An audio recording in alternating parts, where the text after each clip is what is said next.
Miss T has a medium-sized company in the healthcare industry and cooperates with public authorities. Her company processes personal and health data. Thus, she is looking for a suitable cloud provider to future-proof her IT. Miss T can't decide which cloud provider to use and is overwhelmed. It is important to her that the highest standards in data protection and data security are met, according to the GDPR. When researching online, she keeps seeing different certificates on the websites of different cloud providers. But there are so many certificates. Which ones are important? Certificates and test reports are there to comply with certain rules and controls to prevent risks. They are internationally recognized standards, so they apply to everyone.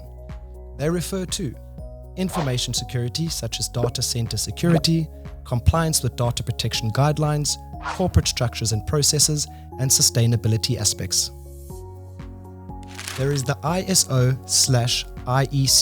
27000 family of certificates. This includes various individual certificates with a focus on information security and data protection.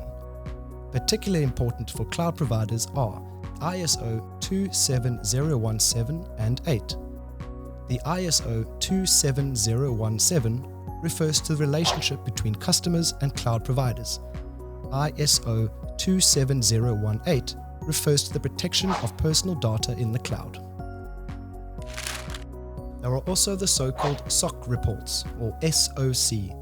These reports are prepared annually and certify standards relating to internal controls. The SOC1 does this as part of financial reporting. The SOC2 with regard to security, availability, integrity, and confidentiality. The documents are detailed and extensive. So, SOC3 summarizes the results for public distribution. Another test report is the BSI C5, which consists of a catalogue of criteria and describes minimum information security requirements for cloud services. There is also a listing for trusted cloud at the Federal Ministry of Economics and Climate Protection. It distinguishes trustworthy cloud services for the economy, especially for small and medium-sized enterprises. There is also the EU Cloud Code of Conduct.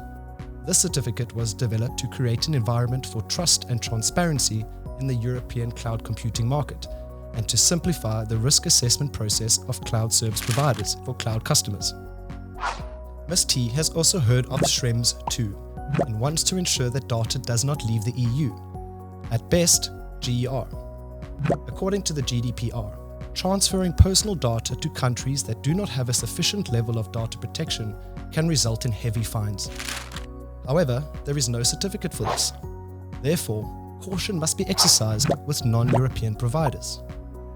The best solution to avoid this problem from the outset of purely European providers.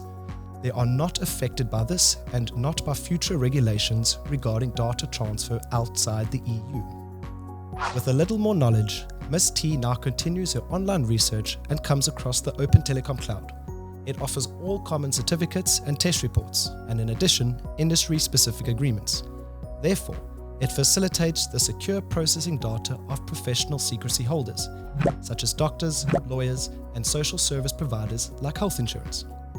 Companies that belong to the critical infrastructure can also use the Open Telekom Cloud thanks to the high security standards and the 2 locations in Germany and the Netherlands.